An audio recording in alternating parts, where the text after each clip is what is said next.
Oh, okay. Well, hello, everybody. It's your girl, Gabrielle. Welcome to a brand new episode of Hot Topics. So, you guys, if you are new to the show, let me tell you what this show is about. So, this is the show where we like to talk about things in employment, education. We like to talk about what else? Mental health. We like to talk about entrepreneurship. We've talked a lot about homeschooling, neurodiversity, disabilities. We've talked about a lot of stuff. And we like to take those private conversations that we kind of keep to ourselves, or we keep it within our friends, and we put it all out there in the open. This is not your gossip show. This is a show where we have real talk about real things pertaining to very important things in our lives. So I know that was a pretty general description, but this is what Hot Topics is all about. So today I am looking forward to this episode because not only do we have a repeat topic, but my guest today is technically new to the Hot Topics franchise, but I was actually a guest on her podcast many months ago, and now she is on my show. So it's great to have those connections with other podcasters, and it's great to get on their shows. And when they come back and do your own show, I think it's awesome. And it's all about networking, you guys. So the more relationships you build, the better it is for you. So I am looking forward to this episode because I have another podcaster on my show, and that is awesome. So let's get right into it. So, what is the topic for today? So, the topic for today is,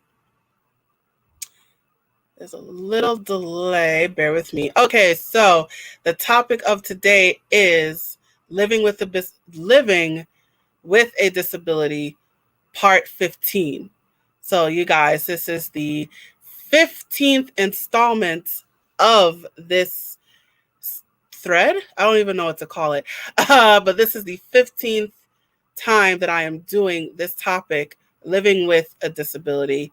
And it is the very same disability that I've done out of the 15 times. I think this is the 13th time I'm doing this. I hope my numbers are correct. Oh, wait, I have a second comment. I have a couple comments. Oh, hey. I got a comment that just popped up. Someone just left a comment here. I just noticed that. Let me just put that on the screen real quick. Tino's Time says, hey. Hey, Tino. All right. Thank you for joining us. Okay, so bear with me. Apparently, there's some bit of a delay on my end. Okay, so let's get right into it. So, living with a disability, part 15. We are doing this again for the 15th time, and my guest is going to help me out with this discussion. So, let me just tell you about her. So, my guest today, her name is Sarah Young, right? And Sarah coaches women on how to bring calm to their chaos by creating systems and routines in their lives and learning to live a priority-based life as homeschooling moms and business owners. Okay, so that is her elevator pitch. And I'm just going to go ahead and bring her to the stage right now. I've done a lot of mumbling. I'm going to bring her to the stage right now. So my guest, I'm going to bring Sarah to the stage right now. Let's get her on camera. Hey, Sarah, how you doing today? Hey, I'm good. Thank you for having me. Thank you. Thank you for joining me. So, as I said before, I was a guest on your show talking about the impact of virtual tutoring and the impact of the pandemic on tutoring as we know it and education as we know it. And now you are on my show going to talk about your disability, right? So I am going to hand the baton over to you. I'm just going to let you start talking. So please tell us your life story. Wow, that's a big one. So the abbreviated version is I had a lot of anxiety when I was younger, and I attributed a lot of it to I also have autoimmune, I have Crohn's, and so I attributed a lot of it to lack of control from what that took from my life and trying to over control because of that.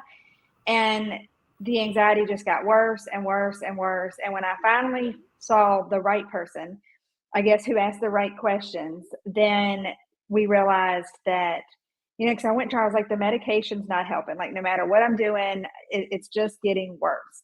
And so when I found the right person and we finally realized that it was ADHD and not just anxiety, and switched so that I could be medicated for the ADHD, I could come off the anxiety medication, and it changed things completely. So I guess a little bit about my background. I've, been living with chronic illness my whole life, so that wasn't really a new thing for me.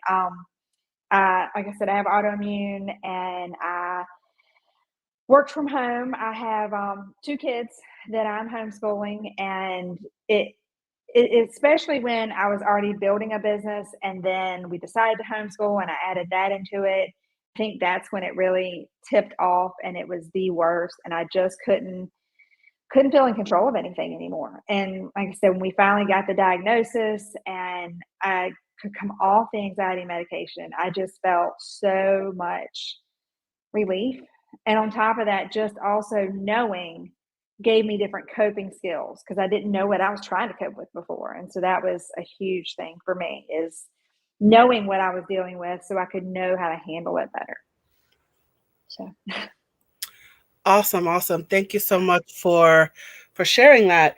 So there was something that you said that stuck out to me, which is you had a lot of anxiety and you were medicated for anxiety, but you received a not psychological, what's the word? I think it's psychoeducation assessment, and it turned out to be ADHD, right?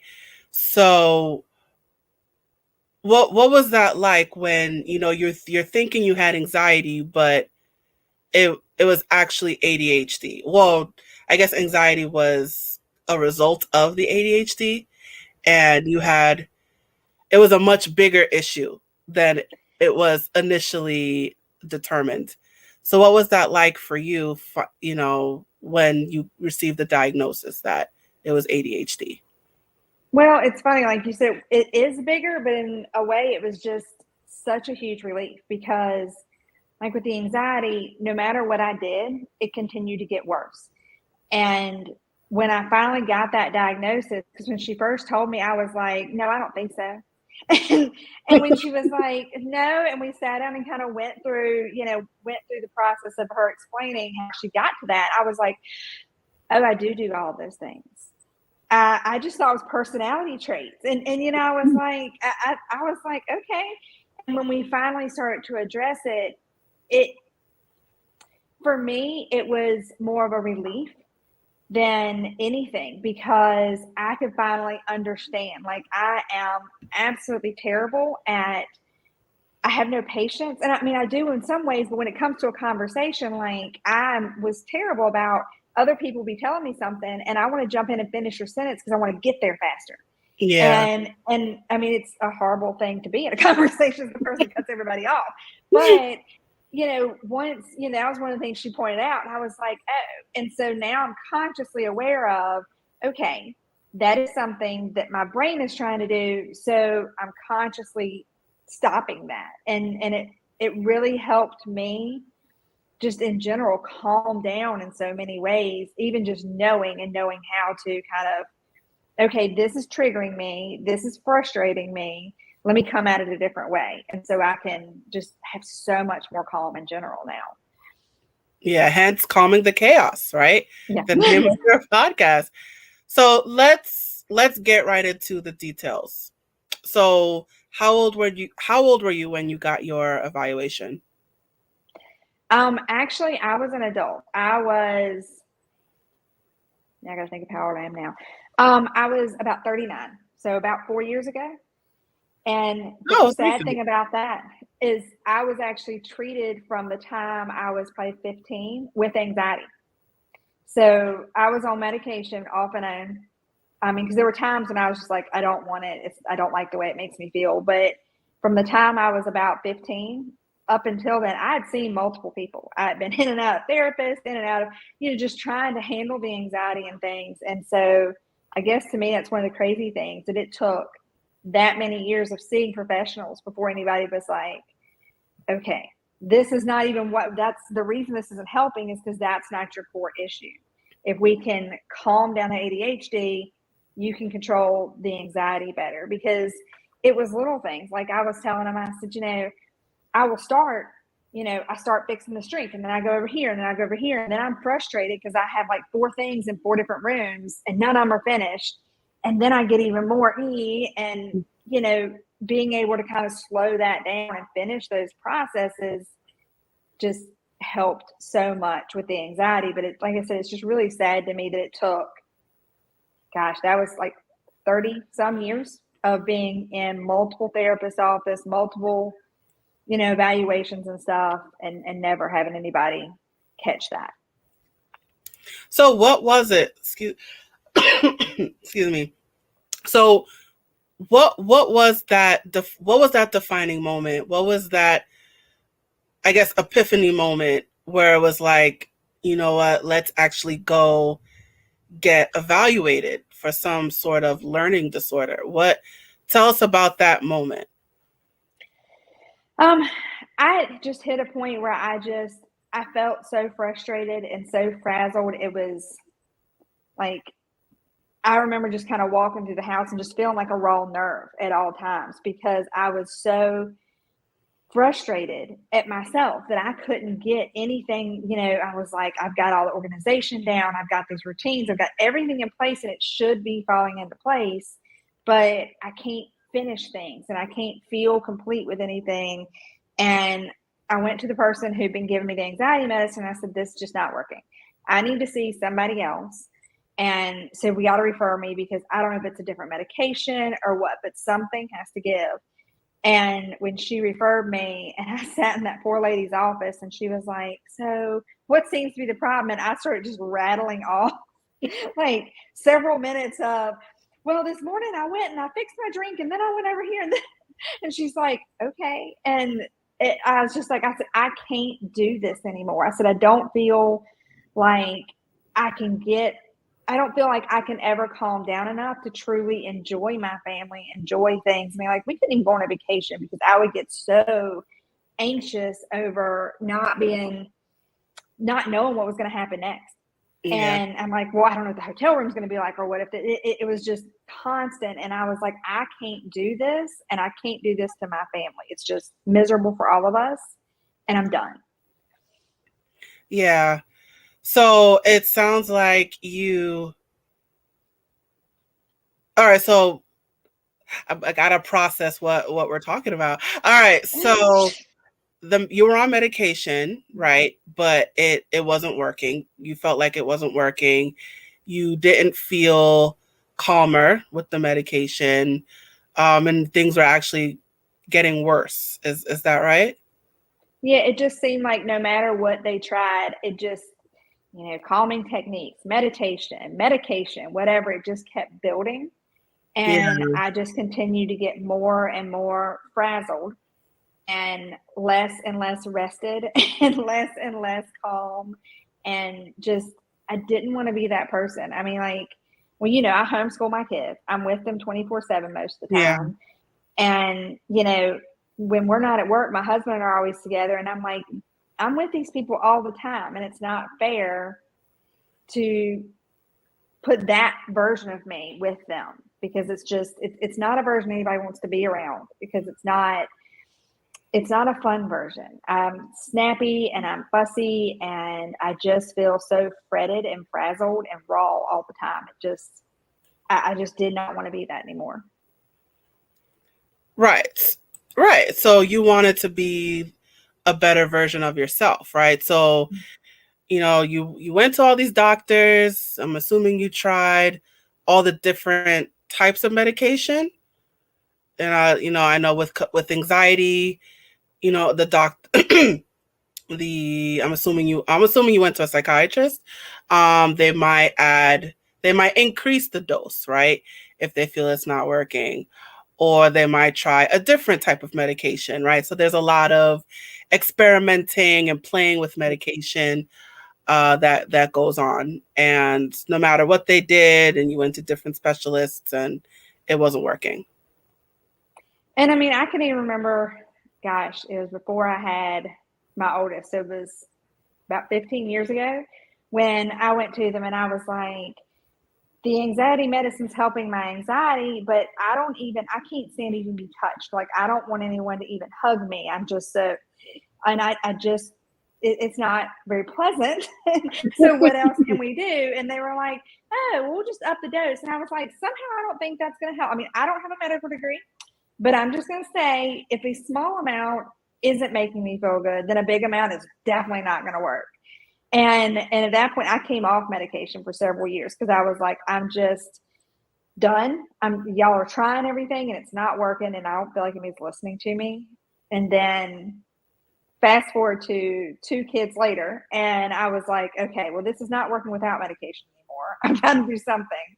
And I started back on the track of therapists, psychiatrists, Yeah. psychologists, and bouncing around trying to figure out, what exactly can I do to fix this? Yeah. And you bring up an interesting point as well, that you had 2 kids, right? So with pregnancy and life after pregnancy, your body is changing, hormones are, in flux, and they're all over the place, right? So now you have, it wasn't working before the medication, but you had 2 kids now. Now you have, what's the word? Is it perinatal? Whatever it is after pregnancy. um now now you're in the post birth stage of your life, right? And now your hormones are changing, and you're going through the biological stages of being a mom. That's pretty much what I'm trying to say. And the medication is got even worse. So, all right, so let's get to the ADHD part. All right, so medication is not working. They've done, they increased the dose, they tried different meds, and it wasn't working. And then you give birth to two children, right? Well, at one each time, right? Not twins. Oh yeah, no, 2 years and 2 days apart. Right. So you got pregnant twice, you had your children twice. Your body is going through the biological changes of being a mom, and it just got even worse, right? So as pregnancy and childbirth can make things worse biologically for women. That's what I'm trying to get at. So things are worse, not working. You put your foot down, you go to your doctor. This is not working. Your doctor suggests, okay, it may not be anxiety, it might be something else. And they refer you, give you a diagnosis, ADHD. You said before you felt relieved. Tell us more about that. Take us through that feeling. Well, and you mentioned the whole biological thing, and because of my Crohn's, I had high risk pregnancies. The second pregnancy was the short version, a physical nightmare. Everything that could, I mean, he was perfectly healthy, but as far as my health, so many things went wrong.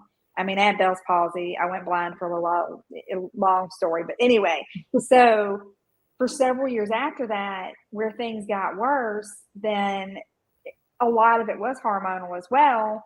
And because that was just all out of whack. And I mean, the doctors were like, well, just exercise more.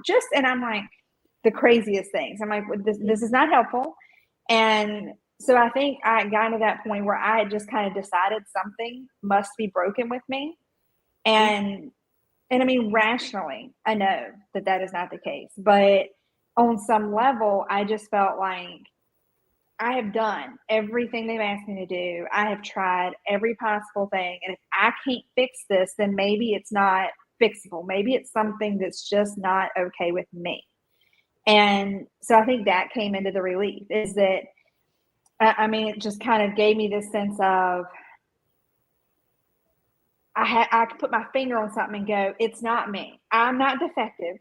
There is an actual reason that I have these behaviors. There is a reason that I'm reacting this way to things. And I think that's where the relief came from, is that I felt like on one hand, it gave me this validation that I'm okay and that there's a reason causing this. And the other thing, it also gave me this relief of knowing, okay, if I know what it is, I can address it, and therefore I can change those behaviors to become the version of me that I wanted to. So I think the relief came from both of those, really, for me. Right. So when you finally realized that what you thought was like an emotional problem, it's actually a neurological problem, I can imagine it's like a whole weight just came off your shoulders. Like you're not crazy. Like it's actually my brain. I'm it's right. it's not my emotions. It's not me. It's my brain. Because before that, I kind of felt like some of the behaviors, I was like, some of it may just be patterns that I have kind of ingrained in myself over years. And so I should be able to change this. And knowing, I think that's where a lot of the relief came from, is knowing this is, a neurological thing, gave me the sense of, oh, all right. So it's not that I have done this to myself. I've not created this. This is not something I was supposed to be able to fix. This is an actual thing that I just need to learn how to cope and handle better. And that made such a difference, having that perspective with it. Yeah. So let's talk more about those ADHD behaviors. Tell us more about those behaviors. I think for me, it wasn't really huge things. It was, physically, I seemed super impatient. Like I said, I was terrible about, and now I'm just more conscious of when I start to go, and then I'm like, wait, they're telling me something. I need to stop and not cut them off. But, like I have to have a schedule, which I was always very schedule oriented, and I thrive off of routine. But I have to go through my routine, because if you take my routine away from me, then I start to feel very frustrated. It's like I can't remember which thing I'm supposed to be doing next if you take that away. And so I have it's not necessarily a time thing, but it's very much, I do these things in this order. And that gives me that sense of, I guess, a sense of calm, because something as simple as if I get out of sync and I'm like, then I start to get frustrated, because I'm like, oh, well, I started unloading the dishwasher. So I've got dishes on the counter that I need to put up. And then before I finished that, I was over here, and then I started doing laundry. And so I've got the wash machine and like I would have things open all over the place. Like, I guess the equation of having a computer with 72 tabs open, nothing's getting finished, and it's just everywhere. And I think that's where, when I would kind of start to spin, because I was like, I wouldn't even know where to start, because I've started 7 different things in 7 different places, and I just couldn't figure out how to stop and complete something. And, with one of my kids does process a lot more like me. And so it also, I think the other thing with having the diagnosis gave me a much better understanding of where he's coming from with things too. And it just kind of, in general, was like, oh, okay, I can kind of see these behaviors in myself and these behaviors in him, and this is probably why we are both doing those. So these are ways we can change those behaviors. And I mean, like, if you go around my house, we have things written in a lot of places. We are like, all right, this is the routine. This is what we do. And because we deal well with the structure and with knowing what's coming and stuff. So.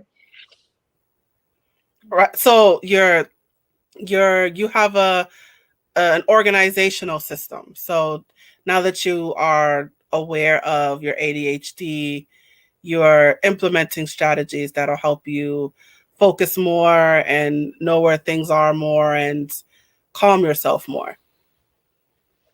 And I just really found ways to kind of clear that brain space, because it was like I could never fully unwind, because when I'm here, and, like if I'm sitting here working on something, well, then I'm thinking about the kids, I'm thinking about homeschooling, I'm thinking about dinner.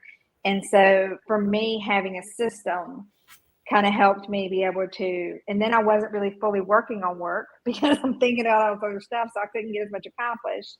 So having the system allows me to kind of put things in their boxes, so to speak. And so, okay, I have a system. And so when I'm working on this, I don't have to worry about any of that, because we've already got, it's written out over here, what we're having every night this week. Everything's already done for it. It's written out. It's ready to go.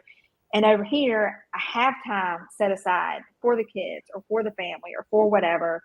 So I can actually fully work on this. And some of it's just general self-discipline of, I had to go, okay, if I've got to get this done and I can't focus on it, then like one of my saving graces has been brown noise.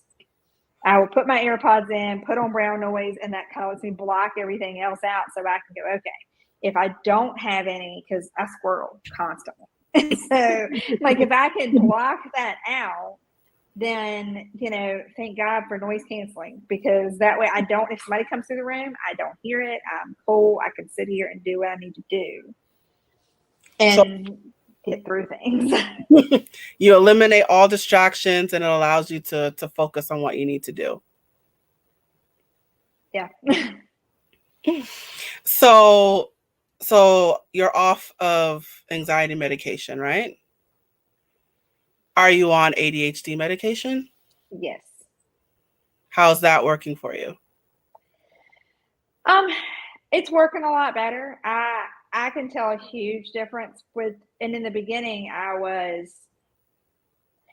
guess stereotypically you hear so many things about medication that in the beginning I was so hypersensitive to it that when I started taking it, then I was in my head constantly going, oh my gosh, well, I'm doing this, well, I feel this way. And when I finally kind of was like, wait a minute, after a week or so, I'm like, but the behaviors are better. The reaction is better.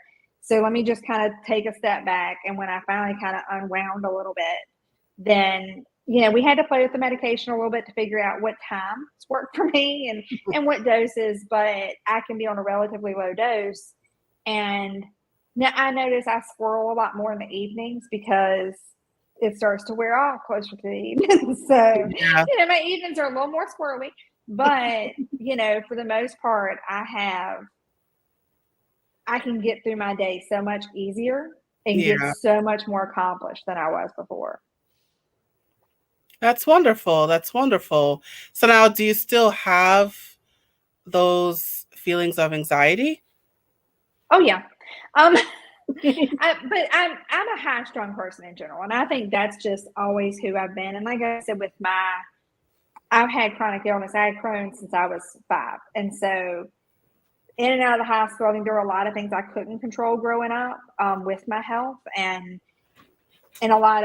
having major surgery as a teenager and stuff like that just kind of created a lot of control issues and added to the anxiety. But I don't have the same kind of constant random anxiety that I had before, if that makes sense. It was like before it was like nonstop. I was anxious over something 24/7. And now I have certain little control triggers that cause more anxiety pockets, but I can go, and like she gave me medicine for when they really get bad, but I can go months and not need it. And so that's a huge difference for me, is when I have pockets of anxiety, being able to recognize it, pull myself down, and if I can't, have a little something that I can help that out with. But being able to, it's kind of like my safety blanket. I don't normally need it, but it's like knowing that I have something there kind of makes me feel good too.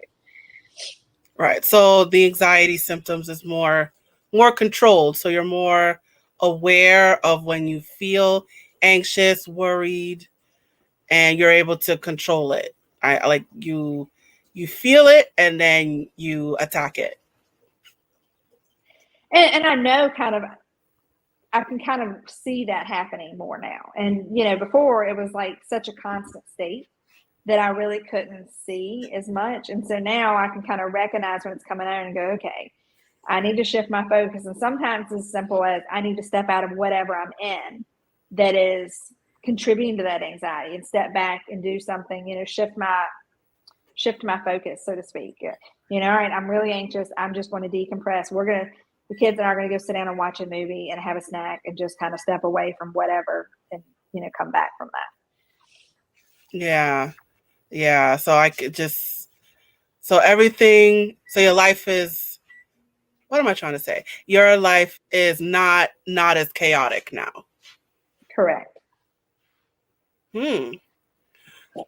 So you said before about your kids that you notice that they have similar issues to yours, and because of your experience, now you can adjust them in your own children.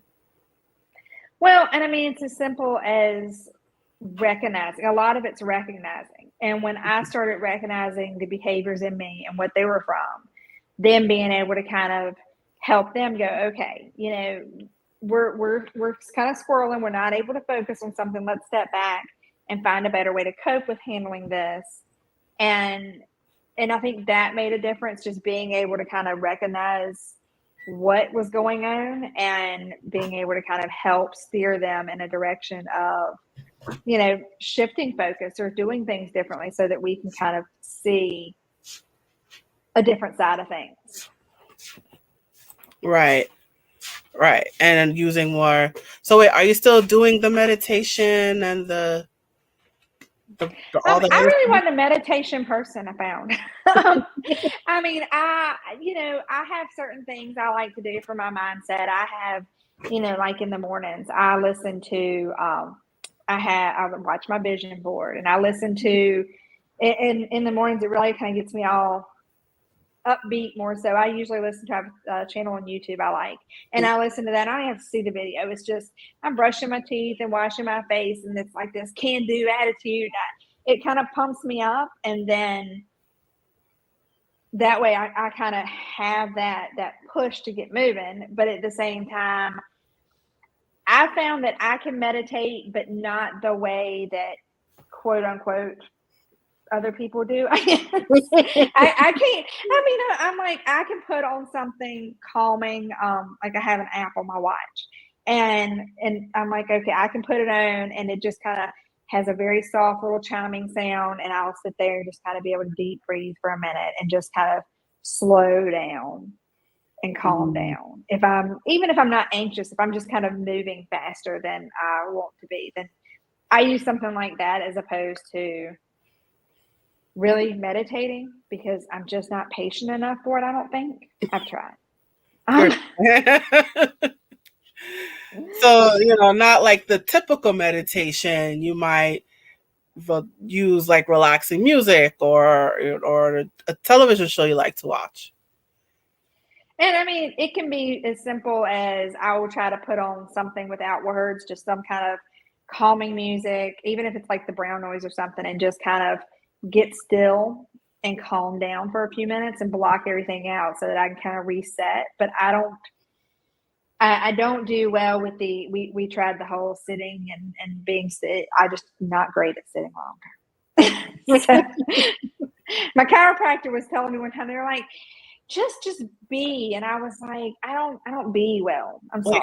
I tried. I don't be well. I do. I'm a doer. I can't help that. Oh man. So we didn't even, get to talk about school and, how was school for you growing up? I was really, really lucky because I could do pretty well in the things. I had two gears. Either I excelled in it and I really got it, or I didn't and there wasn't much getting it for me. But I was really pretty lucky with how it all went, because I did not, for me, the big problem happened when I tried going to college, and I tried, sadly enough, 4 different times. And, community colleges, but still, I would try. And what I learned was I made it through school pretty well because I got the stuff and I figured it out. But when it came down to, I didn't know how to study. I never learned that at all. And so when we got to college, anything that I did not just already know, I couldn't get, because I had no concept of how to take it in, really. Like, I'm not a verbal learner. And so when you have someone standing there telling me how to do it, it was like, I'd leave classroom and go, I have no idea what they just explained to me, like zero. And I don't understand how to study because I never really learned. Mm-hmm. And so, that was where it really hit for me, is I finally was like, okay, this is just not working for me. And that's just not going to be, it's just not something I can do. Mm-hmm. And so that's when I kind of hit a wall with that. But I was very thankful during school that I could get by pretty well, because I never studied. I never took a book home. I just didn't understand what to do with it. Mm-hmm. So, you managed to get by. Yeah. I'm really lucky with that. But, and like, you could always see where my strengths were, because the classes that I got good grades in versus like chemistry, where I took it during school, still had to go back and repeat it during summer school because I didn't pass it. And then summer school skated by with a D. And I'm like, you know what? That's okay, because I still don't know what we're talking about. So that's okay. A D is passing. Check that off and move. Oh man. And it's just so you know, it's very common. You're not alone in that. When it comes to people with ADHD, there's some subjects they tend to do better in because it uses more of their energy and more of their brain functioning. And then there's other subjects where it's hard to focus, or it's hard to take in a lot of information, and those are the subjects that people, I mean, depending on who the person is, those are the subjects that they tend to do worse in. So, and I think that influences how I homeschool a lot too, because if I'm not interested in it, I have a really hard time focusing with it. And so I think, and I mean, I don't want them to learn just what I'm interested in, but we tried in the beginning to kind of follow. I don't really think that we need all that. So we switched to more of a unit studies approach, where we're actually using something completely, like if we're really into, we went to Jamestown not long ago, and they're really into history. So we use that as the whole thing. Because I said, there are certain skills you need to know in life, but if this isn't your strong suit, and we have the ability to choose how to school you because I'm homeschooling you, then why am I forcing us to sit down and do worksheets and this kind of thing if that's not helping us and getting us forward? And so I really think that that's made a big difference in how I school them too, in a lot of ways, because kind of seeing, okay, we don't need to do things this way, as long as we're getting the knowledge in and we're able to show progression and move forward on things, Right. So with homeschooling, again, I also find in talking to other like parents who have children with special needs, or even the parents themselves who have special needs, I noticed that they tend to pursue homeschooling, and the same reasons that you said, like it's not so structured. You cater to the child's needs more. One of the issues with the school system that it's very very repetitive, doesn't necessarily attend to the individual needs. It's very like factory like, and it doesn't work. It doesn't always work, especially with children who have special needs. And Sometimes some kids need more attention. And, that's one of the sad things about the school system. It's not exactly built to give individual attention. And so a lot of parents, who have kids with special needs, they tend to turn to homeschooling. So you're not alone in that either. Well, and even, one of my kids, one of the last good years that we had in school, he was getting frustrated a lot because he had done that stuff already and he already knew it. And so he was fidgety in class because he'd already completed the assignment. He'd already finished it. And, then you're told, and not in all classes, but he happened to be in a class where then it's like, well, you're wiggling too much, or you need to be sitting up straighter, or watch your posture. And I'm like, none of that has anything to do with education.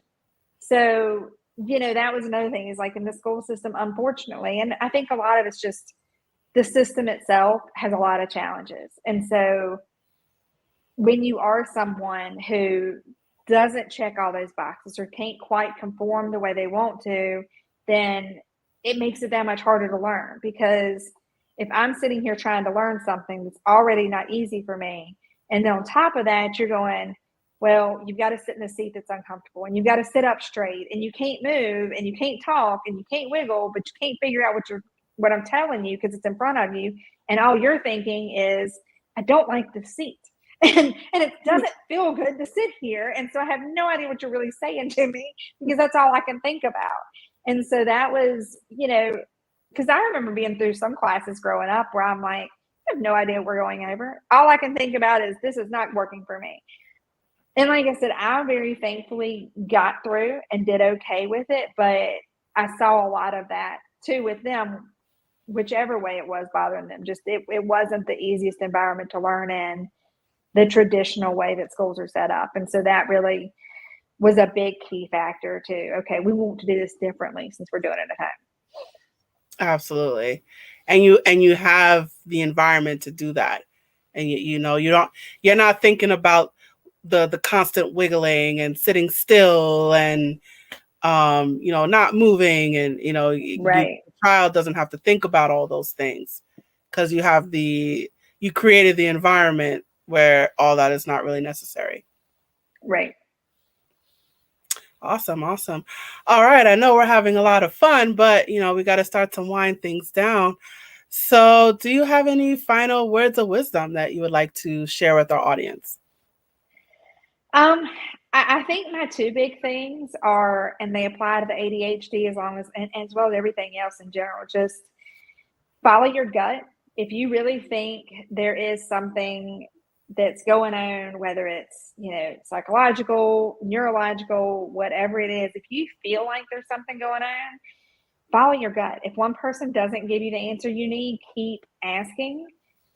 You've got to be your own best advocate. And then the other one is give yourself grace. We all have struggles.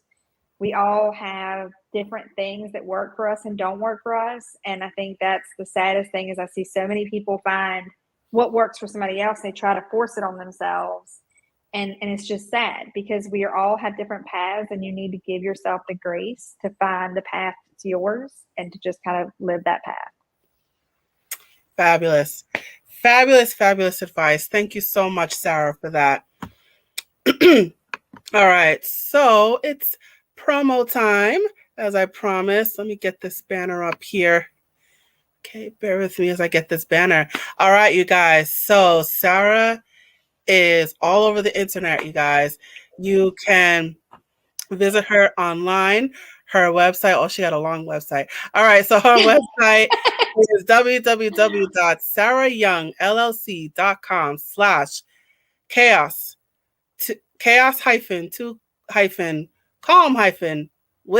Sarah-Young.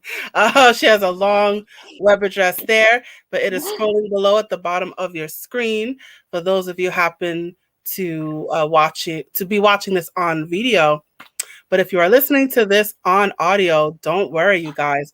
All of this information will be in the description. So please go to her website.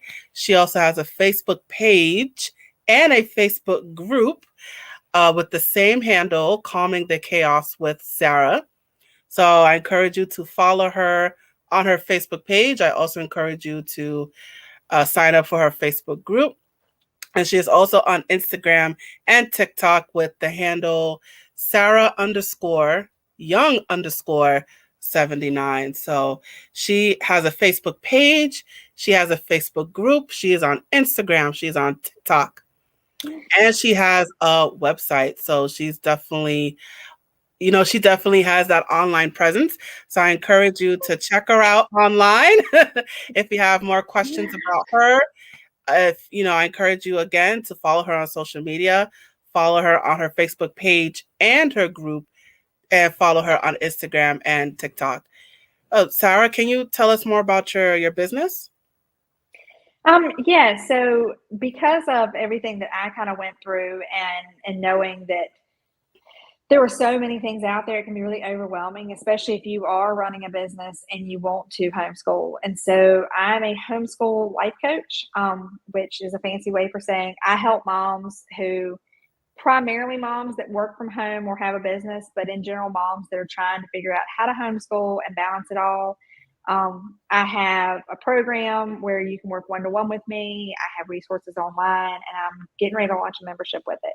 And just having somebody there to kind of help walk you through the process, because there are so many different ways to homeschool and there's so many different learning styles, and being able to have somebody there to kind of help give you the resources to figure out what your child's learning style is and what your learning style is, so that you can find what really works best for you and not for, Susie down the street or whatever. There's just a lot of different ways that I can help through that process and help you find balance so that you can live the priority-based life that you really want and feel like you're present with whatever you're doing. So you want to be able to be present when you're with the kids and not worry about other stuff. And when you're working from work, be present with that and not feel that mom guilt that we all feel. So that's kind of where I come in and help. Awesome. So you provide like one-on-one consultation, for any moms that are interested in homeschooling their kids. And I have a one-to-one coaching program, a 90-day program where I kind of help walk you through my life is chaos and I don't know what I'm doing, to let's get you some systems, get you some routines and habits in there and figure out what you really want to help get you on the path to where you want to be. Awesome. Awesome.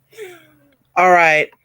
I know it's tough to promote things that have a date, because it depends on when you're viewing this episode, but I will let you do it. So if you want to talk, tell us about your workshop that's happening at the end of this month, September 2022? Yes. So it is Monday through Friday next week, September 26th through the 30th. And it is myself, homeschool life coach, as well as a friend of mine, Ty Whaley. She's a phenomenal business and intuitive coach.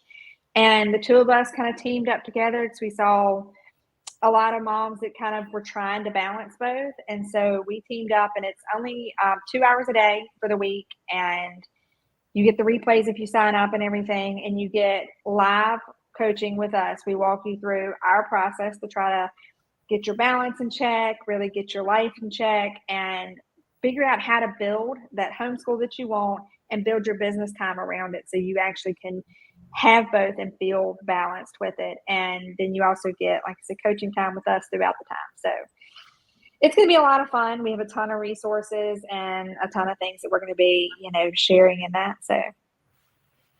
And where can people sign up, or where can people find out how to take part? Check out I'm all over the place. Go to pretty much any of my social. There's always a link on my podcast. I usually put it in my stories. DM me. Any of those are fine. If you want to go to my website, there's a link on that for it. There's actually, I usually pin a link on most of my socials. And like I said, if all else fails, just send me a message and I will happily send you that link. And like I said, it's going to be a lot of fun. And she and I work great together. We both are homeschooling moms that have businesses. So. All right. And tell us those dates again. It is Monday, September 26th through Friday, September 30th. And it's actually going to be 10:30 to 12:30 Eastern time live, but again, you'll get the replays if you sign up for it. So if you can't catch all of them, or, and we don't mind kids, dogs, whatever. We are homeschooling moms. So come as you are and bring whatever's in your house. It's fine. All right. So take advantage of that, you guys. So check out if you want more information about that workshop, you can check it out on her website. Again, it is www. I'm just going to say it, sarahyoungllc.com/chaos. Then there's a hyphen, to hyphen, calm hyphen, with hyphen, Sarah hyphen Young. And you can also check out all of her socials on social media. Check out our Facebook page, Facebook group, Instagram, and TikTok. Reach out to Sarah if you want more information about that workshop that is coming up at the end of the month, September 2022, depending on when you're watching. Please, please, please go to all of her socials and get on it. Take advantage of this opportunity while it is in front of you. And that information, again, it is scrolling below at the bottom of your screen. For my video people and for my audio people, don't worry. All of this information is in the description. So however you are taking in this episode, the information is at your fingertips. And I want to make sure we get this. You have a podcast. Tell us about your podcast.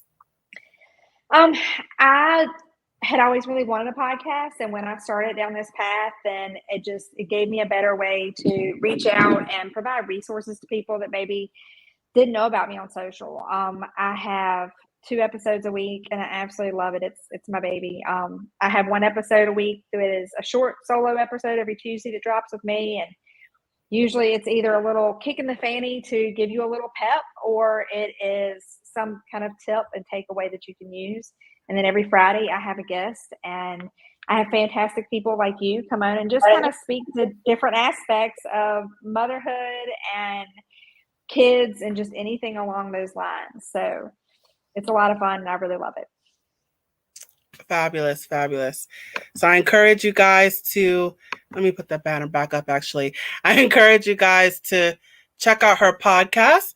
It is called, of course, Calming the Chaos with Sarah.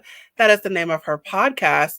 You can listen to her podcasts on your favorite podcast station. So wherever you receive your podcasts, whether it's Apple Podcast or Spreaker or Google, Spotify, iHeartRadio, whatever it is, Good Pods, wherever you get your podcasts, you guys, check it out. It is there. Calming the Chaos with Sarah. I encourage you to listen to our podcast and subscribe. Subscribe to that podcast, you guys. All right, Sarah, thank you so much for joining me today. It was awesome to have you on my show. Thank you for having me. It was really great. And it was also super fun being that you were one of my first guests to be able to be on yours too. So that was super fun. Awesome, awesome, awesome. All right, I'm going to put you off camera now.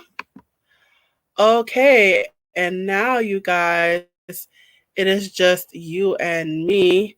So let me get my banner up here. All right, bear with me. It's a bit of a delay on my end. Where are you gonna? Okay. Okay. Huh. All right. Give me 1 second. Where is my banner? There is my banner. Okay. Why is it? Okay. All right. It's coming through. It's coming through. It's coming through. All right. All right, you guys. Woo. So we have reached the conclusion of our episode. Thank you so much for joining me today. Please check out our other episodes and don't forget to follow and subscribe. So wherever you are taking me in right now, whether it is on video or on audio, please check out our other episodes and don't forget to follow and subscribe. And while you're at it, let us know what you thought about this episode by leaving a comment in the comment section or in the comment thread, or send an email. However, you want to reach out to us, but please let us know your thoughts about this episode by leaving a comment in the comment section or in the comment thread, or you can send us an email, right? So however you want to let us know your thoughts, please do so. We'd love to hear your thoughts. And as a reminder, this podcast is a production of our company, A Step Ahead Tutoring Services. So if you're looking for a tutor, whether it is for yourself or for your child, please reach out to us. Our website is www.astepaheadtutoringservices.com. We are also on Facebook, Instagram, Twitter. What else? Facebook, Instagram, Twitter, WhatsApp, and Eventbrite. So we are on a lot of different socials. Check us out on our social media as well as our website. But yes, if you are looking for a tutor, whether it's for your child or for yourself, please reach out to us. I will give you that website again. It is www.astepaheadtutoringservices.com. And if you missed any of this, don't worry. All this information is at your fingertips. It's in our description. It's scrolling below at the bottom of your screen. For my video people, what this information is at your fingertips, whatever medium that you are taking in this episode. And lastly, I encourage you to sign up for our Hot Topics text list. So if you want to know about our upcoming episodes, you want to know when we release it on audio, when we have our live episodes, you just want to know anything and everything that is hot topics, you guys, join our text list. All you have to do is text the word Hot Topics to 917-764-3975. I'll give you that code again. It is Hot Topics. The code is Hot Topics. And you text that code to 917-764-3975. You can also send us an email at success@astepaheadtutoringservices.com or reach us on WhatsApp. There's a lot of different ways that you can join our texting list, but you have the keyword right there. All right, I know that was a mouthful, but we are done. So thank you so much for joining us today on this fabulous episode of Hot Topics, and I look forward to seeing you at the next episode. So thank you again, you guys, and now I am signing off. Bye.